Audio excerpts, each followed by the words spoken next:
Hey guys, मैं हूं दिनेश मेरा। आप सभी लोगों का स्वागत है सॉल्व गुरु चैनल में।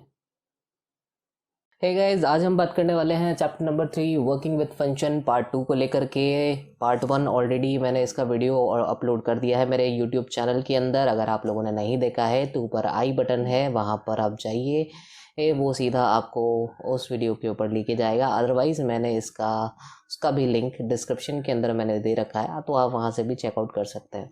तो आज हम पार्ट 2 के अंदर क्या क्या करने वाले हैं, तो आज हम बात करेंगे आर्ग्यूमेंट एंड पैरामीटर्स के बारे में, पासिंग पैरामीटर्स के बारे में, रिटर्निंग वैल्यूज़ फ्रॉम फंक्शन के बारे में बात करेंगे, Python having 4 possible function combination and returning multiple values. आज इन 5 टॉपिक्स के बारे में हम अच्छे से डीपली एक्सप्लेन करेंगे।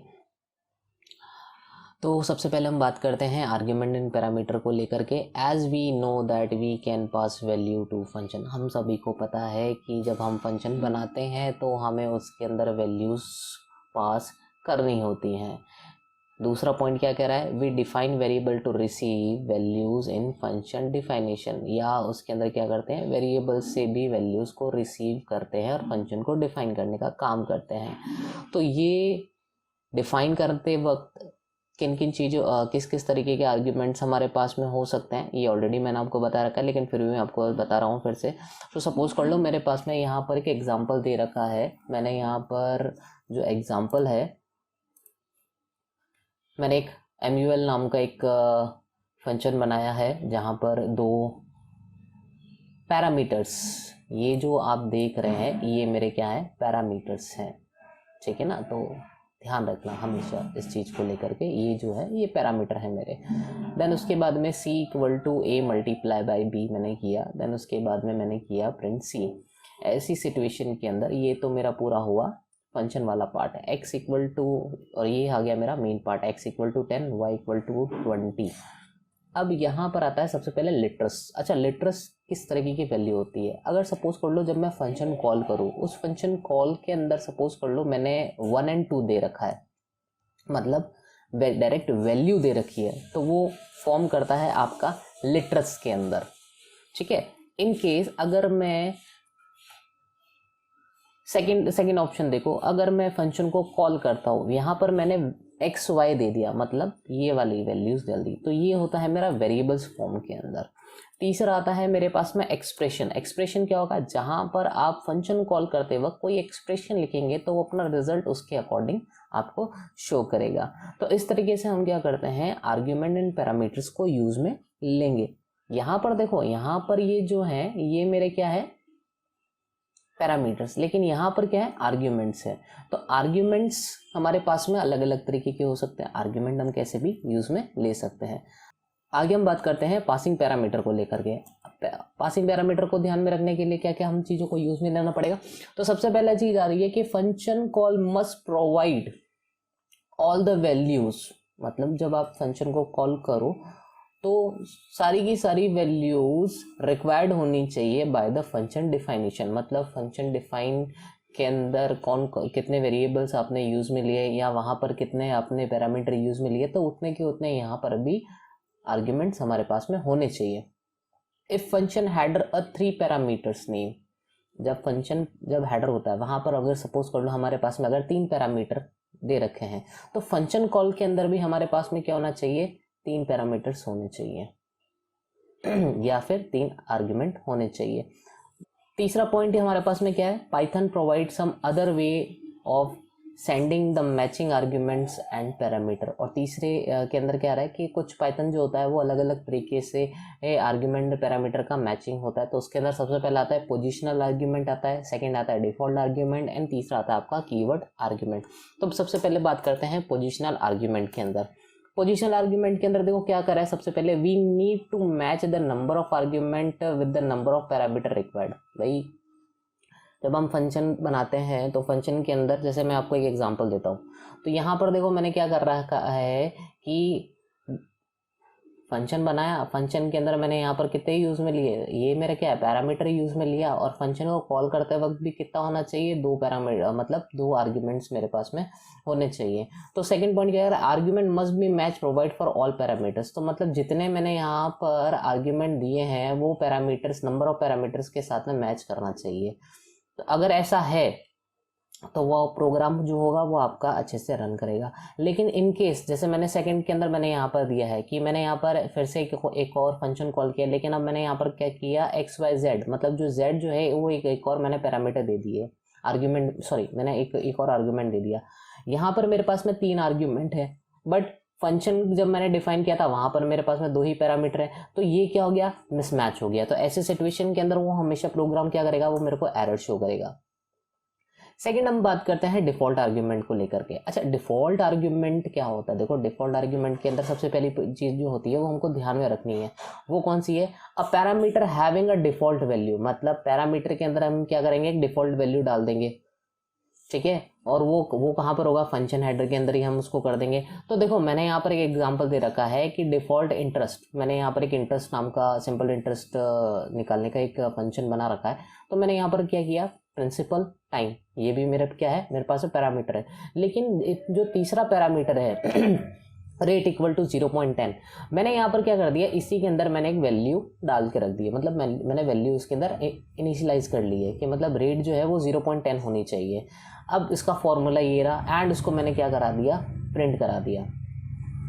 So non default argument can not follow the default arguments, ये भी अब हम इसके बारे में बात करेंगे। तो मैंने यहाँ पर क्या किया, ए इक्वल टू मैंने 10,000 लिया, तो ये ए काम करेगा प्रिंसिपल के अकॉर्डिंग, बी काम करेगा मेरा टाइम के अकॉर्डिंग। अब जब मैंने फंक्शन यहाँ पर कॉल किया, इंटरेस्ट ए बी जब मैंने यहाँ पर किया, तो ए जो काम कर रहा है वो प्रिंसिपल के अकॉर्डिंग काम कर रहा है, बी जो है वो टाइम के अकॉर्डिंग काम कर रहा है। देखो तीसरा पैरामीटर मैंने यहाँ पर नहीं लिखा। तो ऐसी सिचुएशन के अंदर जो बाय डिफॉल्ट वाला जो पैरामीटर है वो अपने आप यहाँ पर कॉल होकर के आपका जो भी कैलकुलेशन है वो उसको यूज में ले लेगा। एक बात समझ में, यहाँ पर ये जो मैंने जो बोला था, non default argument can not follow default argument. अब तीसरी बात आती है हमारे पास में, a parameter having a default value in function header become the optional in function call, the function call may or may not have function for it. अच्छा, अब इस सिचुएशन के अंदर देखो क्या हो, अगर सपोज कर लो मैंने डिफॉल्ट वैल्यू भी दे रखी है और मैं उसको एक और पैरामीटर भी यूज में ले रहा हूँ, तो ऐसी सिचुएशन के अंदर वो डिफॉल्ट वाला वर्क नहीं करेगा। सपोज कर लो मैंने यहाँ पर क्या दिया, इंटरेस्ट ए बी सी लिखा है, तो ए तो ऑलरेडी मेरे पास में है 10,000, बी के अंदर मेरे पास में ऑलरेडी 5 है, एंड सी जो है, अब ये जो सी है ये रेट के अकॉर्डिंग काम करेगा, लेकिन मैंने यहाँ पर रेट के अंदर मैंने मैनुअली डाल दिया, मैंने रेट के अंदर 8। तो ऐसी सिचुएशन के अंदर जो सी होगा तो वो 8 को कैलकुलेट करेगा, ना कि डिफॉल्ट वाली वैल्यूज को लेकर के। आया समझ में? देखो ये चीज़ हमेशा ध्यान रखनी चाहिए कि अगर ऐसी सिचुएशन आ जाए तो वो डिफॉल्ट वाली वैल्यू को रीड नहीं करेगा अगर आप तीसरा आर्ग्यूमेंट भी दे देते हो तो। आगे हम बात करते हैं कीवर्ड नेम्ड एंड आर्ग्यूमेंट्स के बारे में। तो सबसे पहला देखो हमारे पास में क्या कर रहा है, we can write any argument in any order provide you name the argument. तो देखो हमने जैसा हम ऑर्डर प्रोवाइड करेंगे तो आर्ग्यूमेंट भी उसी ऑर्डर के अंदर आपको फॉलो अप करना पड़ेगा। जैसे एग्जांपल के अंदर देखो मैं आपको बता रहा हूँ कि डिफ़ॉल्ट के अंदर देखो हमने जब फंक्शन बनाया था, फंक्शन के अंदर ए बी सी हमने लिखा, प्रिंट के अंदर भी मैंने ए बी सी लिखा, ठीक है ना। अब ए बी सी होगा, अब उसी को हम क्या कर देंगे, ए बी सी को ये प्रिंट कर देगा। अब यहाँ पर ये क्या कर रहा है कि मैंने यहाँ पर ए बी सी के अंदर मैंने ए इक्वल टू 2 दिया, B equal to sorry A equal to मैंने 1 दिया, बी इक्वल टू 2 दिया, सी इक्वल टू 3 दिया। वैल्यू के अंदर जब मैंने फंक्शन कॉल किया तो मैंने इसको क्या किया, इसके आर्ग्यूमेंट के अंदर मैंने इसके सीक्वेंस को चेंज कर दिया। अब सीक्वेंस को चेंज कर दिया तो अब सीक्वेंस के अंदर देखो क्या हो क्या रहा है यहाँ पर। तो ऐसा नहीं है यहाँ पर ए को ये एक जैसे मतलब देखो अब यहाँ पर हो क्या रहा है कि यहाँ पर जो ए की वैल्यू है ये बी के अकॉर्डिंग काम करेगा, ठीक है। उसके बाद में बी सी के अकॉर्डिंग काम करेगा, सी ए के अकॉर्डिंग काम करेगा। तो मतलब ए जो है वो बी बन गया। अब बी के अंदर वैल्यू क्या है आपके पास में 2, बी बन गया सी के अंदर वैल्यू क्या आपकी 3, तो ये 3 को प्रिंट किया। सी के अंदर वैल्यू सी किसके अकॉर्डिंग काम कर रहा है, ए, तो ए की वैल्यू क्या है 1, तो इस तरीके से आउटपुट ये आपका बन गया। लेकिन अगर आप चाहते हो कि मैं इस तरीके से सीक्वेंस कैसा भी लूं लेकिन वैल्यू ए की 1 होनी चाहिए, बी की 2 ही रहनी चाहिए, सी की 3 ही रहनी चाहिए, तो वो कैसे होगा, वो इधर देखो। अब यहाँ पर मैंने क्या किया है, बिल्कुल वही चीज करी है, फंक्शन बिल्कुल वैसा ही है। अब यहाँ पर जो फंक्शन का डिफाइन है, जो मतलब मेन प्रोग्राम, मैंने यहाँ पर क्या किया, जब मैं फंक्शन को कॉल करूंगा तो वहीं पर मैंने क्या कर दिया, b equal to 2, c equal to 3 and a equal to 1 मैंने कर दिया। तो यहाँ पर क्या हो रहा है कि आप सीक्वेंस भली कैसे भी हो, अब यहाँ पर क्या a को a ही मिलेगा, b को b ही मिलेगा और c को c ही मिलेगा, तो इसलिए इसका आउटपुट क्या हो गया, 1 2 3 हो गया। आया समझ में। अब हम बात करते हैं रिटर्निंग वैल्यूज फ्रॉम फंक्शन को लेकर के। अच्छा, इसके बारे में ऑलरेडी हम बात कर चुके हैं, क्या क्या करता है, लिटरस भी काम करता है, वेरिएबल्स भी काम करता है और एक्सप्रेशन भी काम करेगा। बहुत सिंपल और बहुत ईजी है, बहुत बार हम इसको कर चुके हैं। डिफॉल्ट वैल्यूज देखो, ये क्या बोल रहा है कि फंक्शन रिटर्न करेगा लेकिन कुछ वैल्यूज के साथ में रिटर्न करेगा।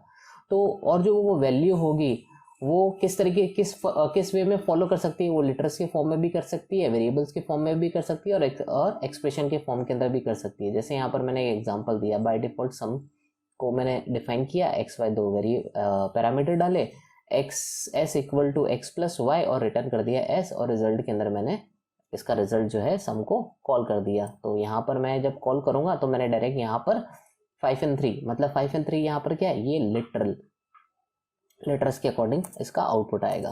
ओके, देन हम बात करते हैं रिटर्निंग फंक्शन फ्रॉम वैल्यूज का जो सेकंड पॉइंट है, function not returning any values, मतलब फंक्शन जो है वो किसी भी टाइप के वैल्यू को रिटर्न नहीं करेगा। कैसे नहीं करेगा वो मैं आपको बताता हूँ। अब यहाँ पर हो क्या रहा है, जैसे डिफाइन लिखा, ग्रीट नाम का एक मैंने फंक्शन बनाया, ग्रीट के अंदर देखो ये क्या कर रहा है कि जब भी कॉल होगा इसके अंदर क्या हुआ, मतलब प्रिंट हेलो लिखा। अब यहाँ पर देखो रिटर्न मैंने कुछ नहीं लिखा है, रिटर्न कुछ नहीं हो रहा है।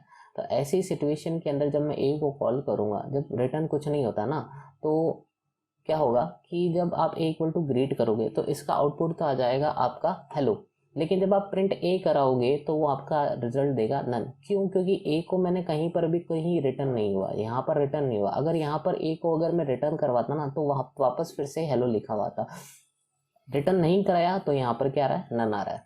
ठीक है, आया समझ में। ओके, अब हम बात करते हैं पाइथन हैविंग 4 पॉसिबल कॉम्बिनेशन के बारे में। तो पाइथन के 4 फंक्शन को लेकर के 4 सबसे मेजर कॉम्बिनेशन होते हैं। सबसे पहले आता है non void function without any argument, non void function with some argument, void function without any argument and void function with any argument। तो इस हमारे सिलेबस के अंदर जो सबसे इम्पोर्टेंट बनता है वो होता है आपका नंबर 2 एंड नंबर 4। मतलब जो सबसे इम्पोर्टेंट आर्ग्यूमेंट्स हैं वो कौन कौन से हैं इस पॉसिबल कॉम्बिनेशन के अंदर, वो है आपका non void function with some argument and दूसरा है void function with any arguments के साथ में। तो चलो हम चारों को एक बार सीख लेते हैं अच्छे से। तो हम बात करते हैं non void function without any argument को लेकर के। देखो नॉन वॉइड फंक्शन क्या होते हैं, देखो पहले भी मैंने आपको बताया था नॉन वॉइड फंक्शन क्या होता है, जहां पर रिटर्न आते हैं, मतलब जिस किसी भी प्रोग्राम के अंदर रिटर्न लिखा हुआ आता है तो आंख बंद करके वो क्या हो गया, नॉन वॉइड फंक्शन हो गया। अब यहाँ पर क्या कह रहा है, विदाउट एनी आर्ग्यूमेंट, मतलब नॉन वॉइड भी है लेकिन हम वहां पर क्या कर रहे हैं कि कोई भी आर्ग्यूमेंट हम नहीं दे रहे। तो इसका एग्जांपल देखो क्या हो रहा है कि डिफॉल्ट मैंने यहाँ पर सम दे रखा है, ए बी दे रखा है और यहाँ पर रिटर्न के अंदर सम दे रखा है। ठीक है, यहाँ पर सी इक्वल टू सम को मैंने कॉल कर दिया। अच्छा, आर्ग्यूमेंट कहाँ लिखता है, यही लिखता है ना। तो यहाँ पर मैंने क्या लिखा है, किसी भी टाइप का मैंने आर्ग्यूमेंट नहीं दिया। तो फंक्शन को कॉल किया, फंक्शन को कॉल करेंगे तो ये सीधा इसके पास चला जाएगा, यहाँ पर इसको ऑटोमेटिकली इसको क्या मिलेगी, वैल्यूज मिल जाएगी और रिटर्न कर देगा वापस। ये रिटर्न करके वापस यहाँ पर ये सी को वैल्यू रिटर्न कर देगा और हम सी को प्रिंट करा देंगे तो सी की वैल्यू हो जाएगी हमारे पास में 30। ओके, अब हम दूसरा देखते हैं non void function with some argument. फिर से वही चीज, रिटर्न वैल्यू होनी चाहिए। अब जहां पर भी रिटर्न शब्द लिखा हुआ जाए तो वो क्या हो गया, आपका नॉन वॉइड फंक्शन हो गया। अच्छा, विद सम आर्ग्यूमेंट मतलब उसके अंदर आर्ग्यूमेंट होने चाहिए। तो आर्ग्यूमेंट होने चाहिए तो ये देखो एक्स डाल दिया, वाई डाल दिया। अब जब फंक्शन को कॉल कर रहा हूँ तो यहाँ पर क्या आ गया मेरे पास में, आर्ग्यूमेंट आ गए। तो ये कौन सा एग्जांपल बन गया आपके पास में, नॉन वॉइड फंक्शन भी बन रहा है, विद सम आर्ग्यूमेंट भी हमारे पास में हो रहा है और मैंने प्रिंट करा दिया सी को। अब ये प्रोग्राम किस तरीके से रीड करेगा, तो देखो सबसे पहले कंपाइलर यहाँ से स्टार्ट करेगा, x equal to 20, y equal to 30, z equal to sum. जैसे ही इसने यहाँ पर क्या हुआ, सम को कॉल किया एक्स वाई, तो एक्स वाई, तो ऑब्वियसली बात है ये एक्स काम करेगा ए के अकॉर्डिंग, वाई काम करेगा बी के अकॉर्डिंग, ये यहाँ पर गया। अब यहाँ पर ये क्या कर रहा है कि जो भी ए प्लस बी कर देगा और रिटर्न कर देगा, तो ए के अंदर वही एक्स की वैल्यू, बी के अंदर वाई की वैल्यू, दोनों को ऐड करेगा 20 एंड 30 को। तो 20 और 30 की को ऐड करने के बाद में जो 50 होगा वो 50 रिटर्न कर देगा z के पास में, और उसके बाद में हम इसको क्या कर देंगे, प्रिंट कर देंगे। तो आउटपुट मेरा क्या आ जाएगा, 50 आ जाएगा। अब हम बात करते हैं void function without any argument. अब वॉइड फंक्शन के अंदर देखो, यहाँ पर देखो क्या बोल रहा है, अब वॉइड फंक्शन आ रहा है। तो वॉइड फंक्शन के लिए अंदर मैंने आपको बता रखा था कि जहाँ पर रिटर्न नहीं लिखा हुआ हो, जहाँ पर रिटर्न नहीं हो और वहाँ पर प्रिंट लिखा हुआ आता हो फंक्शन के अंदर, तो वो क्या होता है, आपका वॉइड फंक्शन होता है। तो इसके अंदर देखो क्या कर रहा है, एनी आर्ग्यूमेंट, आपको विदाउट एनी आर्ग्यूमेंट, जहाँ पर क्या हो, आपको कोई भी आर्ग्यूमेंट देने की ज़रूरत नहीं है। फंक्शन कॉल किया, यहाँ पर ये देखो मेरा फंक्शन कॉल हो रहा है, यहाँ पर मैंने कोई आर्ग्यूमेंट नहीं दिया। तो जैसे मैं इसको कॉल करूँगा तो ये ऑटोमेटिकली क्या आ जाएगा, फंक्शन कॉल हुआ, यहाँ पर गया, यहाँ पर उसको a इक्वल टू 10 मिला, b इक्वल टू 20 मिला, प्रिंट क्या किया a प्लस बी की वैल्यू क्या है मेरे पास में 30, और उसको प्रिंट करके छोड़ देगा। तो हम बात करते हैं number 4, void function with any argument के साथ में, जहाँ पर क्या होने वाला है, जहाँ पर रिटर्न नहीं होने वाला है। x की वैल्यू मैंने यहाँ पर 20, y की वैल्यू मैंने यहाँ पर दी 30, सम को मैंने यहाँ पर यूज़ में लिया, सम के अंदर मैंने लिखा x y, ये x काम करेगा a के अकॉर्डिंग, y काम करेगा b के अकॉर्डिंग। यहाँ पर से सीधा इंटरप्रेटर यहाँ पर गया, यहाँ पर चेक करेगा number of argument, number of parameter check करेगा, बिल्कुल सही है तो प्रोग्राम भी चलेगा। तो फिर यहाँ पर a की वैल्यू हो गई आपकी 20, b की वैल्यू हो गई आपकी 30, दोनों को ऐड करके जो प्रिंट आ रहा है, जो रिजल्ट आ रहा है, वो आपका आउटपुट हो जाएगा 40 नहीं 30। अगले टॉपिक की तरफ चलते हैं। अगले टॉपिक के अंदर हमारा है returning multiple values. Returning multiple values के अंदर क्या कह रहा है कि अगर सपोज कर लो मल्टीपल वैल्यूज़ हैं तो receive the returning values in the form of tuple variables. तो हमने ट्यूपल्स के बारे में पढ़ा है, जिसके अंदर क्या होता है कि वेरिएबल एक होता है लेकिन उसके अंदर बहुत सारी वैल्यूज़ को यूज़ में लेते हैं। तो उस फॉर्म के अंदर अगर आपका है तो एग्जांपल के थ्रू देखो समझो इसको। डिफ़ॉल्ट मैंने यहाँ पर यूज़ में लिया है स्क्वायर्ड, मैंने यहाँ पर एक फंक्शन बनाया जिसके अंदर मैं 3 पैरामीटर को यहाँ पर यूज़ में ले रहा हूँ, और रिटर्न के अंदर देखो यहाँ पर मैंने एक्सप्रेशन दे रखा है। अब यहाँ पर देखो जब फंक्शन को कॉल करूँगा तो फंक्शन कॉल करते वक्त यहाँ पर मैंने सिर्फ एक ही वेरिएबल दे रखा है t। तो अब ये जो t है इसके अंदर देखो 3 वैल्यूज आ रही है। स्क्वायर्ड के अंदर मैंने 2 4 3 दिखा और प्रिंट के अंदर t करा है। तो अब इस t के अंदर x की भी वैल्यू स्टोर होगी, y की भी वैल्यू स्टोर होगी, z की भी वैल्यू स्टोर होगी, अगर आपको ट्यूपल के बारे में पता है तो इसका आउटपुट क्या जाएगा भाई, 2 का स्क्वायर क्या है 4, 3 का स्क्वायर क्या है 9, 4 का स्क्वायर क्या है 16। तो ये सारी की सारी वैल्यू एक t के अंदर सेव हो जाएगी। ठीक है, अब हम बात करते हैं इसी का सेकंड पार्ट जो आता है unpack the receive the values of tuple. मतलब आपको क्या करना है, ट्यूपल को अनपैक करना है। पिछले वाला जो मैंने बताया था वो तो ट्यूपल पैक वाला था, अब ये है आपका अनपैक। अनपैक के अंदर देखो कि मैंने क्या कर रखा है कि जितने भी मेरे पास में यहाँ पर वैल्यूज है रिटर्न के अंदर जो मैंने लिखा है भाई, x का जो भी रिजल्ट होगा वो v1 में चला जाएगा, वाई स्क्वायर का जो भी रिजल्ट है वो v2 के अंदर चला जाएगा, z का जो भी रिजल्ट है वो v3 के अंदर चला जाएगा। तो यहाँ पर यही है कि आपको क्या करना पड़ेगा, आपको वेरिएबल ज़्यादा यूज़ में लेने पड़ेंगे। तो v1, v2, v3 equal to square, तो ये 2 का जो स्क्वायर है वो v1 के अंदर स्टोर हो जाएगा, 3 का जो भी स्क्वायर है वो v2 के अंदर सेव हो जाएगा, और 4 जो है वो v3 के अंदर आपका सेव हो जाएगा। और हमने बाद में क्या किया, इसको प्रिंट करके v1, v2 एंड v3 को क्या कर दिया, हमने इसको प्रिंट करा दिया। तो प्रिंट कराएंगे तो हमारा आउटपुट क्या जाएगा 4, 9, 16। तो ये था returning multiple values packed with tuple और अनपैक्ड विथ ट्यूपल के साथ में। तो आज के वीडियो में बस इतना ही था। अगले वीडियो के बारे में हम बात करेंगे अगले और टॉपिक्स के बारे में जो हमारे CBSE बोर्ड के अंदर काम में आने वाले हैं। तब तक के लिए गुड बाय।